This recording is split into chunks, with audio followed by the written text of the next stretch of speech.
신년 주일, 2025년 신년 주일이 엊그제 같은데 벌써 2025년 마지막 송년 주일을 맞이했습니다.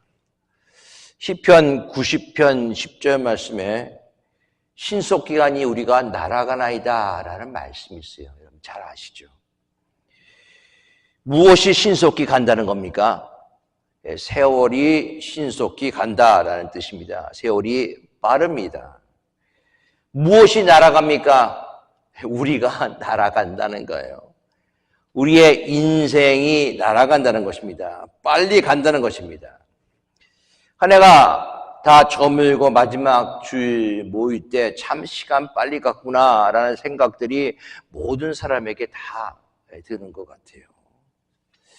세월이 빠른 것은 우리의 인생이 속히 간다는 것을 의미하고요. 세월이 빠르다는 것은 우리가 점점 늙어간다는 것을 의미하고 있습니다. 며칠 전에 여권 패스포트를 갱신하기 위해서 사진을 찍었습니다. 요즘은 우체국 안 가도 되고요. 또한 월마트니 월그린에 가서 사진 안 찍고 온라인으로 패스포트를 갱신합니다. 집에서 사진을 찍는 거예요, 전화기로. 사진을 찍고 그것을 올리면 됩니다. 올리면은 사진 된다, 안 된다, 이렇게 다 확인이 와요. 사진을 딱 찍고 난 다음에 제 얼굴을 봤습니다. 증명사진이죠. 가만히 보니까는 제 스스로 제 속으로 너 참 많이 늙었구나, 라는 그런 생각이 들더라고요. 주름이 끼고 흰머리가 생기면서 참 세월은 나도 피할 수가 없구나. 그런데요, 우리가 많이 늙었구나 생각하는데 육신이 늙어가는 것이 추한 것이 아닙니다, 여러분들. 자연의 섭리이기 때문에 그렇습니다. 인생의 계절은 육신의 늙어감과 상관없이 늘 푸르고 아름답게 살아갈 수가 있어요. 해돋이 참 아름답죠. 그러나 해돋이만 아름다운 것이 아니라 여러분들 해 일몰 시간, 바로 황혼의 시간도 아름답기 때문에 노년의 시간도 아름답다는 사실을 우리가 분명히 알 수 있기 바랍니다. 바람과 함께 사라지다, 많은 분들이 다 좋아했던 그 영화인데요. 바람과 함께 사라지다에서 명대사가 있습니다. 그 중에 하나가 이런 말이 있습니다. 내일은 내일의 태양이 또다시 떠오른다. 내일은 내일의 태양이 또다시 떠오른다. 그런데 참 멋진 말입니다. 내일의 태양이 다시 떠오르는 것이지 내가 그 태양을 다시 볼 수 있다가 결코 아니에요. 우리는 자꾸만 내일이 있지, 2026년이 있지, 내일이 있지 하면서 마치 오늘의 할 일을 내일로 미루며 살아갈 때가 많이 있습니다. 그러나 우리가 내일이 있지 하는 그 내일이 우리에게 찾아오지 않을 수도 있다는 사실을 우리는 이미 알고 있어요. 그렇기 때문에 오늘의 근심, 아니 내일의 근심, 오늘날 갖고 와서 살지 않기 바라겠습니다. 매일매일이 마지막 날이라고 생각하면서 살아갈 수 있기 바라겠습니다. 오늘이 마지막이라면 여러분들은 어떤 말을 하고 또 어떤 시간을 보내시겠습니까? 여러분, 오늘 맞이하는 2025년 12월 28일은 우리가 처음 맞이하는 시간이에요. 그렇죠? 처음 맞이합니다. 어저께는 2025년 12월 27일이었지 28일이 아니었습니다. 그래서 오늘 이 시간은 우리가 처음 맞이하는 시간이고요. 그리고 우리가 마지막으로 맞이할 시간도 2025년 12월 28일 시간이라는 것입니다. 2025년 12월 28일 다시 마주할 기회는 전혀 없다는 것이죠. 그렇다면 하나님께서 주신 오늘 그냥 어영부영 보내지 않아야 된다는 거예요. 한 해가 많이 남은 줄 알았는데 어느새 마지막 날이 점점 가까우고 있습니다. 우리의 인생도 그런 거예요. 오늘 본문의 말씀 속에 만물의 마지막이 가까웠으니 라고 시작합니다. 우리의 인생의 마지막이 바로 눈앞에 다가오고 있다는 거예요. 하나님의 심판대 앞에 설 날이 다가오고 있습니다. 그럴 때 우리가 어떻게 살아야 되는가? 허둥지둥 되면서 오락가락하면서 살아가는 것이 아니라 정신을 차리고 근신하고 기도하며 바르게 살아가라 라고 얘기하고 있어요. 물론 오늘 만물의 마지막이 다가왔다라는 이 마지막은 예수님이 재림하시는 날입니다. 그 날이죠. 부활하신 예수님이 승천하시면서 내가 다시 오겠다 하신 그 날이에요. 그 재림의 날이 언제 올지 모릅니다. 아무도 모릅니다.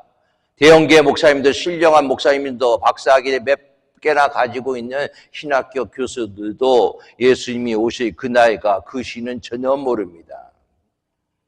오늘이 그날일지, 내일이 그날일지, 아니면 지금까지 우리가 기다렸던 세월만큼 더 기다려야 될지 그 누구도 모르지요.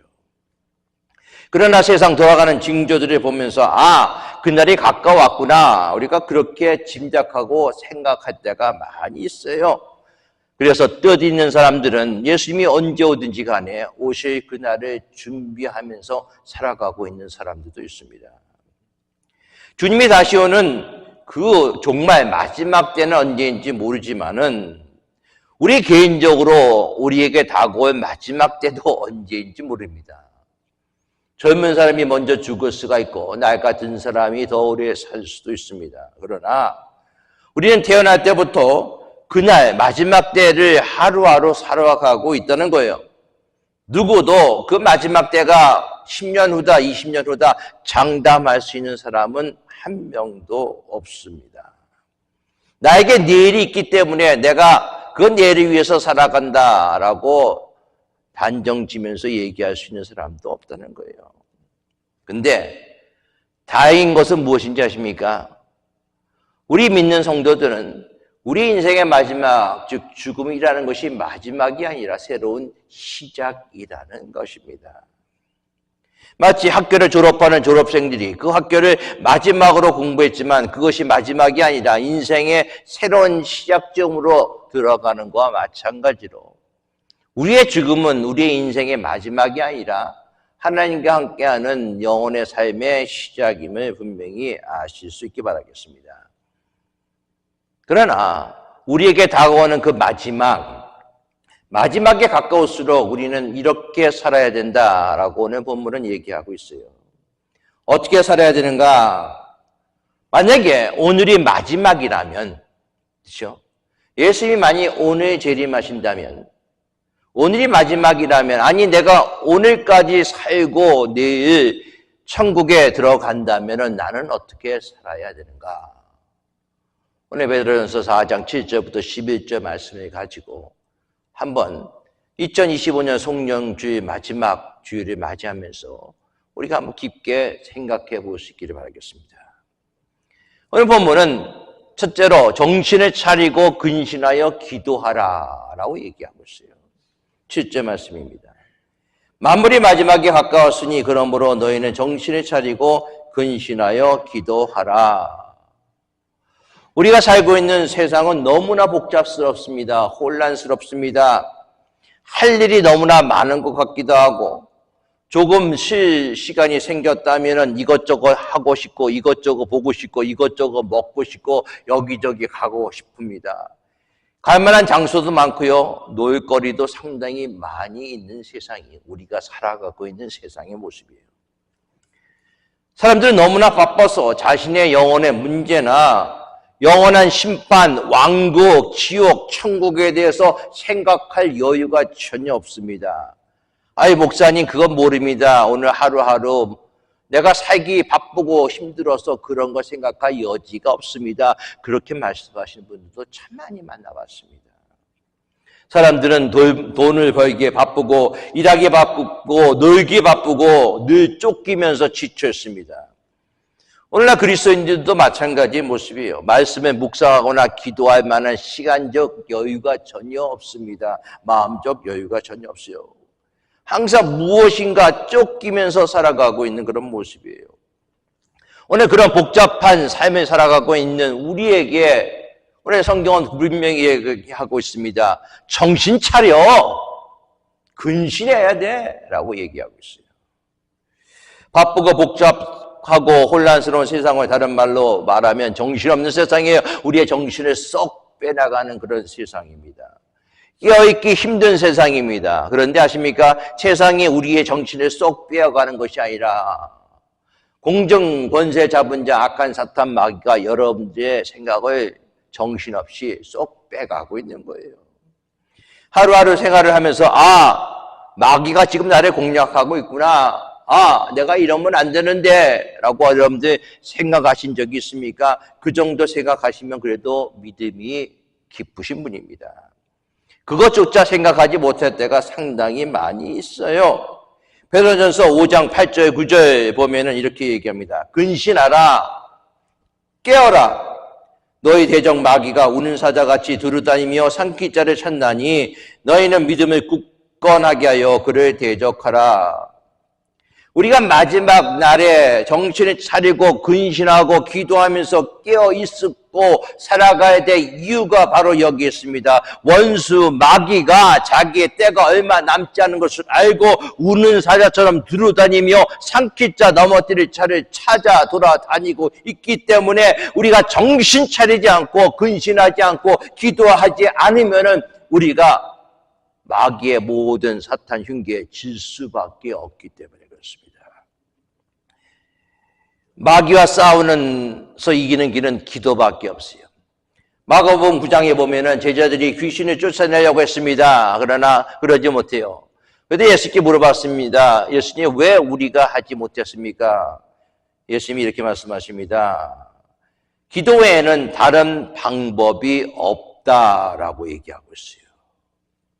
에베소서 6장 18절 말씀에 깨어 구하기를 항상 힘쓰라고 했습니다. 기도해야 깨어있는 삶을 살아갈 수가 있고요. 깨어있어야 기도하는 삶을 살아갈 수가 있습니다. 정신 차려야 기도할 수가 있고요. 기도해야 정신 차릴 수가 있습니다. 깨어있어야 기도할 수 있고 기도해야 깨어있을 수가 있어요. 기도해야 영적으로 깨어 근신하고 경계하면서 우리를 어지럽게 하는 세상을 바로 살아갈 수가 있습니다. 그러나 영적으로 잠든 상태에 있다면은 여러분들 우리는 이 세상 속에서 그저 세상 물결이 흐르는 대로 살아갈 수밖에 없는 것이죠. 기도는 하나님의 뜻을 구하는 것입니다. 하나님이 우리에게 원하시는 것을 발견하는 것이 바로 기도입니다. 우리가 기도해야 되는 이유는 또 왜 그런가? 시험에 들지 않기 위해서는 기도해야 돼요. 무슨 교회를 다니면서 시험 받았습니다 하는 사람이 얼마나 많은지 모릅니다. 목사 자신조차도 시험 받았습니다 라고 얘기하는 사람도 있습니다. 시험 받죠. 그러나 우리가 시험에 들지 않기 위해서는 깨어 기도해야 된다는 거예요. 기도하지 않으면 시험 들게 된다고 마가복음 14장은 얘기하고 있습니다. 시험 들지 않도록 기도해야 됩니다. 기도가 막히면 시험이 들게 되어졌습니다. 우리 안에 있는 죄성들, 악한 습관들이 항상 우리를 넘보고 있고, 그리고 공중권세에 잡은 자 사탄 마귀가 우는 사자처럼 우리를 삼키려 하는 그때에 우리가 기도해야 돼요. 디모데후서 3장 13절은 이렇게 얘기합니다. 악한 사람들과 속이는 자들은 더욱 악하여져서 속이기도 하고 속기도 할 것이다 라고 얘기하고 있어요. 그렇기 때문에 우리가 기도해야 돼요. 기도는 하나님과 교제입니다. 하나님과 대화합니다. 하나님과 대화 나누면서 하나님 어떻게 하면 되겠습니까? 하나님의 뜻을 강구하는 거예요.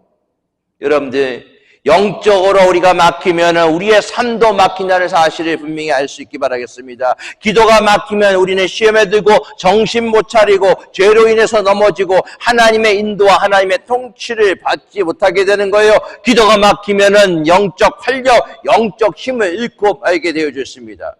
기도하지 않으면 우리의 사명을 감당할 수가 없어요. 그래서 정신 차리면 기도해라. 교회 내에서 쭉 저도 교회 큰 교회도 많이 인도하고 있지만 많은 프로그램이 있습니다. 뭐 일대 제자 양육 훈련 프로그램, 무슨 뭐 제자 훈련, 뭐 무슨 프로그램 다 있지만 가장 좋은 프로그램 뭔지 아세요, 여러분? 기도예요. 기도 프로그램. 프로그램이 아니죠. 새벽에 나와서 기도하고 기도 모임에 나와서 기도하는, 참 이민교회에서는요, 자체 교회를 가지고 있다 하더라도 철야 기도하는 데가 그렇게 많지가 않습니다. 힘들어요. 어렵습니다. 가장 좋은 신앙 성장 프로그램은 기도입니다. 가장 강력한 영성 프로그램도 기도입니다. 우리가 깨어 기도할 수 있도록 하나님 앞에 나아갈 수 있기 바라겠습니다. 그동안에 2025년 동안 정신 차리지 못하고 살아왔던 나의 모습, 기도하지 못하고 살아왔던 나의 모습, 그런 모습들을 하나님 앞에 다시 한번 회개하며 시험에 들지 않기 위해서 더욱더 기도에 힘쓸 수 있는 여러분들 될 수 있기 바랍니다. 그것이 오늘이 마지막 날이라 하더라도 예수님이 겟세마네 동산에서 기도하시지 않으셨습니까? 마지막까지 우리 또한 기도해야 된다는 것입니다. 오늘이 마지막 날인데요, 나의 자식들을 위해서 기도하고 내 주변의 사람들을 위해서 기도하고 하나님 앞에 용서 구하고 마지막 날까지 기도하며 나아갈 수 있어야 돼요. 두 번째로, 오늘이 마지막이라면 우리가 해야 될 것이 무엇인가? 끝까지 사랑하는 것입니다. 어떻게 한다고요? 끝까지 사랑하라. 8절입니다. 무엇보다도 뜨겁게 서로 사랑할지니 사랑은 허다한 죄를 덮느니라.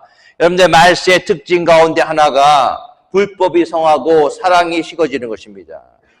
예수님께서 말세에 관해서 말씀하시면서 마태복음 24장 12절에 이렇게 말씀하셨어요.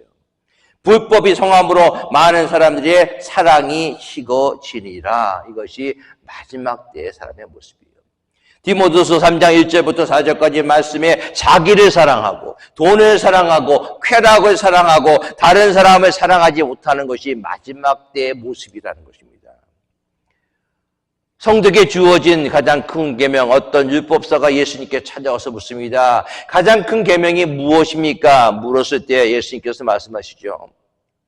내 마음을 다하고 목숨을 다하고 뜻을 다하여 내 하나님을 사랑하라 라고 얘기하고 있어요. 둘째는 이것이니 내 이웃을 내 몸같이 사랑하라 하신 것이라. 이에서 더 큰 계명이 없느니라 라고 얘기하고 있어요. 이웃을 사랑하라 라는 것은요, 하나님이 우리에게 주신 큰 계명이에요. 그런데 이런 사랑은 우리가 성령 충만할 때 사랑할 수가 있습니다. 성령께서 하나님의 사랑을 우리에게 부어주시고 그 사랑의 깊이를 깨닫고 느끼고 나올 때 우리가 진정한 형제 사랑을 할 수가 있어요. 여러분들, 원수를 사랑하라고요? 쉽지 않습니다. 이 모든 것들은 성령 충만으로 가능하다는 것이죠. 우리는 믿지 않는 사람들도 진정으로 사랑해야 됩니다. 사랑하기 힘들죠. 사랑을 통해서 하나님의 사랑을 나타내야 됩니다. 이 모든 것들도 성령 충만할 때 이루어질 수가 있어요. 복음을 증거합니다. 믿지 않는 사람들에게 하나님의 사랑을 증거합니다. 나에게 이런 사랑을 하나님 베푸셨습니다. 그 사랑을 당신도 느끼기를 원합니다. 가지기를 원합니다. 성령 충만할 때 그 사랑을 줄 수가 있습니다. 사랑은요, 허다한 죄를 덮는다. 잠언 12장 말씀을 오늘 말씀에 인용했어요. 사랑은 허다한 사랑을 덮는다. 허다한 죄를 덮는다. 웃기지 마세요. 사랑이 허다한 죄를 덮는다고요? 아니에요. 나에게 상처 준 그 남편, 나에게 상처 준 그 사람, 나에게 상처 준 장로, 아닙니다. 사랑할 수 없습니다. 그런데요, 사랑은 그 모든 것을 다 덮는데요. 제 얘기가 아니에요. 하나님의 말씀입니다. 칭찬할 것을 먼저 우리가 찾을 수 있기 바라겠습니다. 죄를 발견하려고 하지 마시고요, 이 사람에게 내가 사랑할 점이 무엇인가 라는 것을 먼저 찾아볼 수 있기 바랍니다. 아무것도 없다고요? 그래도 사랑할 수 있기 바라겠습니다. 이해하고 용서하며 그 사람을 바라볼 때 그 마음속에 여러분들 측은지심, 측은한 마음도 들어요. 그것은 사랑의 시작의 모습입니다. 사랑이 없이 다른 사람을 대하면 단점과 허물만 보입니다. 사랑이 없으면 장점이나 잘하는 것은 보이지 않고 흠 잡은 만한 것만 보이고 불평과 비판을 하게 됩니다. 잠언 10장 12절 말씀에 미움은 다툼을 일으켜도 사랑은 모든 허물을 가리우니라. 마태복음 16장 말씀 속에서 우리가 잘 알고 있지 않습니까? 주님께서 우리에게 가르쳐주신 기도 뭐지요? 주기도문. 거기에 무엇이 나옵니까? 우리가 우리에게 죄 지은 자를 용서해 준 것처럼 우리의 죄를 사하여 주시옵소서. 우리가 그렇게 기도하고 있지 않습니까? 마태복음 6장 14절 15절 말씀입니다. 너희가 사람의 과실을 용서하면 너희 천부께서도 너희의 과실을 용서하시려니와 너희가 사람의 과실을 용서하지 않으면 너희 아버지께서도 너희의 과실을 용서하지 않으시리라. 하나님이 나 같은 사람을 사랑해 주신 그 사랑이 있기 때문에 다른 사람들을 용서하고 포용해 줄 수가 있습니다. 그 포용해 주는 모습으로 나오는 것이 9절 말씀에 있는 대접이에요. 9절 말씀 볼까요? 서로 대접하기를 원망 없이 하고. 누군가를 대접한다는 거 참 쉽지 않습니다. 그렇죠? 그것도 하루 이틀이지. 한국에서 여행 오신 우리의 가족들, 심지어 친척들, 형제들도 그들이 하루 이틀 아니 일주일 동안 같이 있는 시간이 있으면 즐겁습니다. 같이 여행 가고 같이 오래간만에 회 뽑습니다. 그러나 사정이 생겨서 한 달, 두 달, 1년, 2년 같이 있으면 짜증이 나기 시작합니다. 대접도요, 여러분들 쉬운 것이 결코 아닙니다. 그러나 그런 상황 속에서도 원망 없이 대접하고 대접받을 수 있도록 기도해야 돼요. 마태복음 7장 12절 말씀, 우리가 흔히 알고 있는 골든 룰, 황금률입니다. 뭡니까? 그러므로 무엇이든지 남에게 대접받고자 하는데도 너희들도 남을 대접하라. 이것이 율법이요 선지자니라 라고 얘기하고 있어요. 히브리서 13장 1절 2절 말씀에 형제 사랑하기를 계속하고 손님 대접하기를 잊지 말라. 이로써 부지 중에 천사를 대접한 이들이 있었느리라 라고 얘기하고 있습니다. 성경 말씀에 보면요, 대접을 잘해서 축복받은 사람들이 참 많습니다. 여러분, 아브라함이 천사를 잘 대접해서 노년에 사랑받는 아들 이삭을 얻었습니다. 롯은 두 천사를 다 대접했지요. 그래서 하나님의 심판을 피할 수 있었습니다. 리브가는 아브라함의 늙은 종과 그의 약대를 잘 대접함을 통해서 이삭을 신랑으로 얻을 수 있었습니다. 기생 라합은 정탐꾼을 잘 대접함을 통해서 그가 심판받지 않고 생명을 보존할 수가 있었습니다. 사르밧 과부, 내가 얼마 남지 않은 이 밀가루하고 기름을 해서 먹고 죽어버리려고 했어요. 마지막 때예요. 마지막 순간이었습니다. 그러나 엘리야 선지자를 잘 대접함을 통해서 가뭄이 끝날 때까지 통의 가루와 병의 기름이 없어지지 않는 축복을 받았습니다. 수넴 여인 엘리사를 잘 대접함을 통해서 자녀가 죽었을 때 자녀가 살아나는 기적을 체험했습니다. 마리아는 향유를 통해서 예수님을 잘 대접함을 통해서 이 이름과 행한 일이 영원까지 기록되리라는 축복을 받았습니다. 여러분들, 이것이 대접함을 통해서 받는 축복이에요. 그러니까 대접하는 것이 얼마나 큰 하나님이 우리에게 주시는 축복인지 분명히 알 수 있기 바라겠습니다. 뜨겁게 사랑하라라는 것은 원망 없는 대접으로 이어지는 거예요. 마지막 날, 오늘이 마지막 날이라면 사랑하시고 대접할 수 있기 바라겠습니다. 내가 힘들다 하더라도. 세 번째, 마지막으로, 오늘이 마지막 날이라도 하나님이 나에게 맡겨주신 청지기 사명을 끝까지 감당할 수 있기 바라겠습니다. 베드로전서 4장 10절 11절입니다. 각각 은사 받은 대로 하나님의 각양 은혜 맡은 선한 청지기같이 서로 봉사하라. 만일 누가 말하려면 하나님의 말씀하는 것 같이 하고 누가 봉사하려면 하나님의 공급하시는 힘으로 하는 것 같이 하라. 이는 범사에 예수 그리스도로 말미암아 하나님이 영광을 받으시게 하려 함이니 그에게 영광과 권능이 세세 무궁토록 있으리라. 비록 내 지구에 종말이 온다 하더라도 나는 오늘 한 구리에 사과 나무를 심겠다. 잘 아시죠, 여러분들? 그것이. 우리 흔히 알기로는 스피노자가 한 것이라고 알고 있는데 사실 요즘에는 스피노자가 한 말이 아니라 마틴 루터가 한 말이다 라는 그런 기록이 있습니다. 마틴 루터를 추모하는 묘비에 이 내용이 들어갔어요. 마틴 루터는 스피노자보다도 앞선 사람입니다. 그렇기 때문에 스피노자가 한 것이 아니라 스피노자는 범신론자예요. 마틴 루터가 한 말이다 라고 얘기하고 있습니다. 무슨 뜻입니까?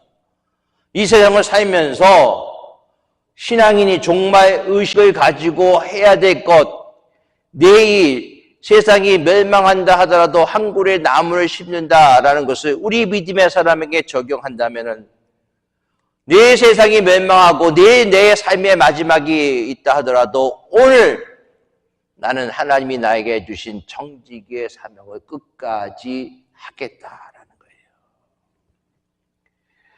제가 알고 있는 집사님, 성가대 지휘자이신 집사님이 한 분 이전에 섬겼던 분이 계십니다. 암에 걸리셨어요. 지금은 천국에 가 계시지만 암에 걸려서 암에 있는 모든 세포들이 온몸에 다 퍼졌어요.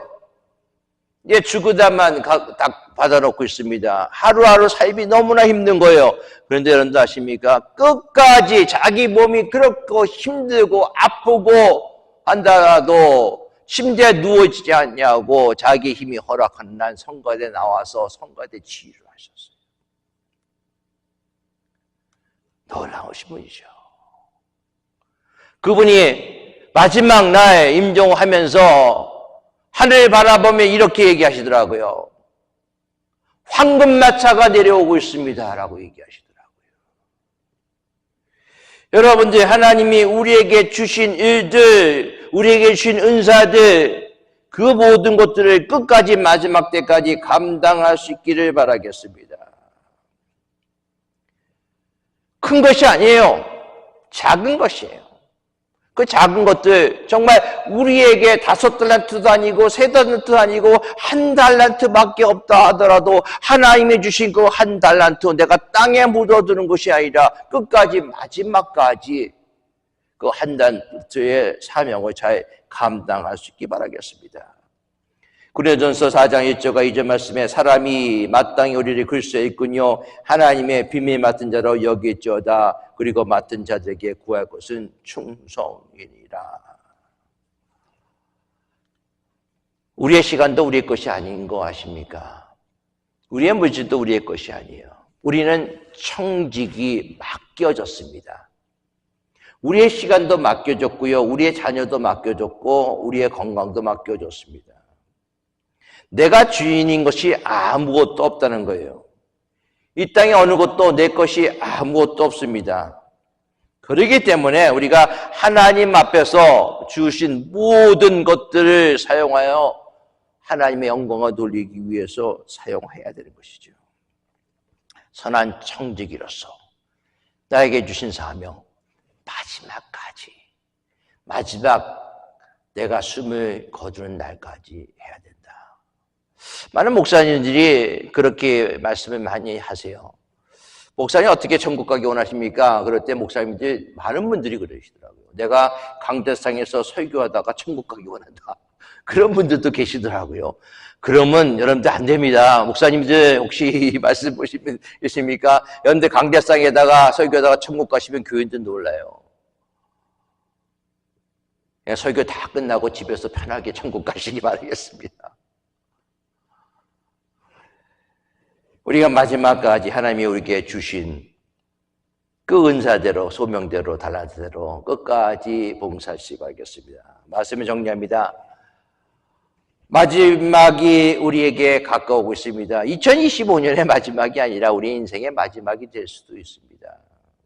어쨌든 가까워지는 만물의 마지막이기 때문에 우리의 정체성은 세상이 아니에요. 세상이 아니라 세상을 이기는, 세상에 속하지도 않은 세상 속에 살고 있지만 세상을 변화시키는 정체성이 바로 우리라는 사실을 알 수 있기 바라겠습니다. 세상은요, 마지막에 가까울수록 정욕대로 살아요. 그러나 믿음의 사람들은 마지막이 가까울수록 소망을 품고 하나님의 나라를 향해 걸어갑니다. 그 길을 걸을 때 끊임없이 도전받고 유혹받고 박해당합니다.